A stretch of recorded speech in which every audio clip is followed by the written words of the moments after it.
नमस्कार, मी शीतल. सगळ्यांचे खूप खूप स्वागत. आज ना आपण नाश्त्यासाठी छानसा पौष्टिक पदार्थ पाहणार आहोत, जो बनवायला बाजारातून काहीच विकत न आणता अगदी 10 मिनिटात घरी झटपट तयार होईल आणि चवही इतकी जबरदस्त आहे की तुम्ही रोज बनवाल. चला तर पाहू मग त्याचं साहित्य आणि कृती. इथे मी 1 वाटी गहू घेतले आहे आणि त्याच वाटीने अर्धी वाटी चना डाळ घेतली आहे. आता आपल्याला ते मिक्सरमधून वाटून घ्यायचं आहे. इथे बघा, आपल्याला चना डाळ आणि गहू मिक्सरमधून जाडसर वाटून घ्यायचे आहे. आपण उपमा करतो त्याच्यासाठी जो रवा वापरतो ना, तितकंच जाडसर आपल्याला हे पीठ वाटून घ्यायचं आहे. चला तर त्याची कृती बघू. आपल्याला जाड बुडाची कढई वापरायची आहे. मी कढई गॅसवरती तापायला ठेवली आणि त्याच्यामध्ये घातलं त्याच वाटीने 1 वाटी तेल. आता तेल तापल्यावर त्याच्यात घालते 1 चम्मच मोहरी आणि अर्धा चम्मच जिरं. जिरं आणि मोहरी छान तडतडू द्यायचं आहे आणि जिरं मोहरी तडतडल्यावर आपण त्याच्यात घालणार आहोत मोठा बारीक चिरलेला कांदा. इथे तुम्ही जर कांदा छोटा असेल तर 2सुद्धा वापरू शकता. फक्त कांदा आपल्याला बारीक चिरून घ्यायचा आहे आणि त्याच्यामध्ये घातले आम्ही 2 ते 3 हिरव्या मिरच्या बारीक चिरून, अगदी बारीक चिरून हिरव्या मिरच्या इथे वापरल्या आहे आणि थोडीशी कढीपत्ता, कांदा आणि हिरवी मिरची तेलामध्ये छान गुलाबी होईस्तोवर परतून घ्यायचं आहे. आपल्याला हे आता इथे छान गुलाबी झाला आहे. त्याच्यामध्ये घालते मी 1 चम्मच ओवा आणि 1.5 चम्मच पांढरे तीळ. आता हेही छान गुलाबी होईस्तोपर्यंत तेलामध्ये परतून घ्यायचं आहे. आता कांदा इथे छान गुलाबी होत आलेला आहे. त्यामध्ये घालायचे आपल्याला पुढील पदार्थ. मी इथे घातले अर्धा चम्मच हळद आणि चवीनुसार घालते लाल तिखट. मी जरी मिरची वापरली असेल तरीही आपल्याला इथे लाल तिखट घालायचं आहे. मी इथे 1.5 चम्मच लाल तिखट घातलं आहे आणि चवीनुसार घालते मीठ. आपल्याला या पदार्थामध्ये शेवटी मीठ न टाकता आत्ताच फोडणीमध्ये मीठ टाकायचं आहे, कारण आपल्याला जो रवा आपण केला होता ना मिक्सरमध्ये तयार, तो भाजताना त्यात मीठ छान मिक्स झालं पाहिजे, म्हणून मी आत्ताच मीठ टाकून घेतलेलं आहे. आता ही फोडणी झाली आहे तयार. त्याच्यामध्ये घालते गहू आणि चना डाळीचा रवा. आता आपल्याला या फोडणीमध्ये तो रवा छान मिक्स करून घ्यायचा आहे. आता इथे पिठाचे गोळे तयार न व्हावे म्हणून मी हे छान भाजून घेते आहे. आपल्याला इथे गॅस पूर्णपणे कमी करून घ्यायचा आहे आणि तो जे पीठ आपण त्या फोडणीमध्ये टाकलं आहे ते छान खरपूस भाजून घ्यायचं आहे. इथे थोडे 5 ते 10 मिनटे आपल्याला छान भाजून घ्यायचं आहे.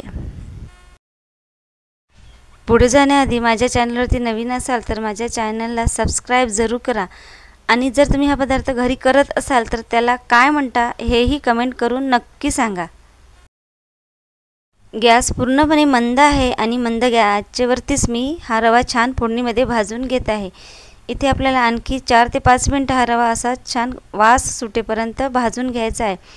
खरपूस असा जर हा रवा भाजला गेला तरच मात्र ह्या पदार्थाला छान खमंग चव येतो. जर इथे आपण गॅस मोठा ठेवला आणि जर रवा भाजत गेला तर तो भाजला तर जाईल, परंतु त्याला खमंगपणा येणार नाही. त्यामुळे गॅस अगदी मंद करून ठेवायचा आहे. याच्यात आपल्याला वापरायचं आहे गरम केलेलं पाणी. त्यामुळे मी एका साईडला पाणीसुद्धा गरम करायला ठेवलेलं आहे. पाणी झालं आहे गरम म्हणून मी ते झाकून ठेवते आहे. इथे आणखी 1-2 मिनटं असेच हा रवा छान खरपूस भाजून घ्यायचा आहे. हा रवा फोडणीमध्ये छान भाजेस्तोपर्यंत आपल्याला चमच्याने सतत फिरवायचा आहे. आता जवळपास रवा छान भाजत आलेला आहे. आता रवा भाजत आलेला आहे हे ओळखायचं कसं, तर याचा एकतर छान खमंग वासही सुटतो. शिवाय आता आपण एक गरम पाणी जे तयार केलं आहे ना, तो आपण त्या रव्यामध्ये टाकून बघायचा आहे. त्याला छान असा आवाज येईल, म्हणजे हे पीठ तयार झालं आहे. आता मी ते गरम पाणी टाकलं आहे, पण ते गरम पाणी एकदाच न टाकता थोडं थोडं आपल्याला टाकून छान ते रवा आणि फोडणी मिक्स करून घ्यायची आहे, म्हणजे सगळीकडे पाणी छान मिक्स होईल. बघा, इथे आपण हे पीठ आणखी छान हलवून घेतलेलं आहे. इथे आपल्याला थंड पाणी न वापरता गरम केलेलंच पाणी वापरायचं आहे, परंतु पाणी एकदाच न टाकता थोडं थोडं पाणी टाकायचं आहे, जेणेकरून आपल्याला पाण्याचा अंदाज येईल. पहा, इथे पाणी छान टाकत आहे आणि पीठ मिक्स करून घेत आहे. मी इथे जवळपास 1 ग्लास पाणी गरम करायला ठेवलं होतं, त्यातलं थोडं थोडं पाणी वापरत आहे. पाणी थोडं थोडं वापरल्यामुळे आपल्याला पाण्याचा अंदाज येईल आणि गरम पाणी वापरल्यामुळे तो छान लवकर तयार होईल. बघा, इथे पाणी सगळं आटल्या गेलेलं आहे. आता आपल्याला याला वाफ काढायची आहे, पण त्याआधी जे शिल्लक आहे ना थोडंसं पाणी गरम केलेलं, ते मी तसंच टाकून घेत आहे. आता इथे मात्र आपल्याला पीठ फिरवून घ्यायचं नाही आहे, तर ते पाणी टाकल्यावर फक्त झाकून ठेवून त्याला एक वाफ काढून घ्यायची आहे. त्या पाण्याच्या वाफेनेच उरलेला जो रवा आहे ना तो छान तयार होईल.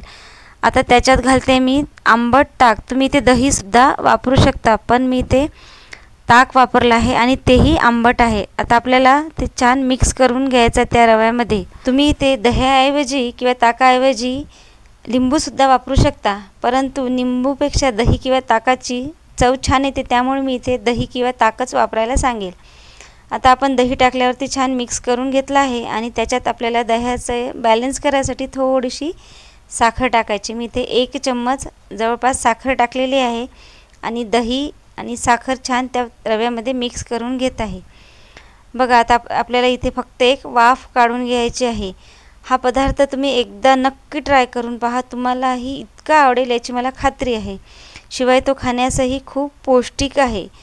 आजचा व्हिडिओ तुम्हाला कसा वाटला हे लाईक करून नक्की सांगा. आता आपल्याला हा तयार झालेला आहे खाण्यासाठी छानसा पौष्टिक पदार्थ. त्याच्यात मी घालते वरती छान हिरवीगार कोथिंबीर आणि तुम्ही हा पदार्थ नक्की ट्राय करून पहा. इतका पौष्टिक होईल की तुम्ही आठवड्यातून 1 ते 2 दिवस नक्की बनाल. बघा किती छान दिसतो आहे हा गव्हापासून आणि चणा डाळीपासून तयार केलेला झटपट पदार्थ. आजचा व्हिडिओ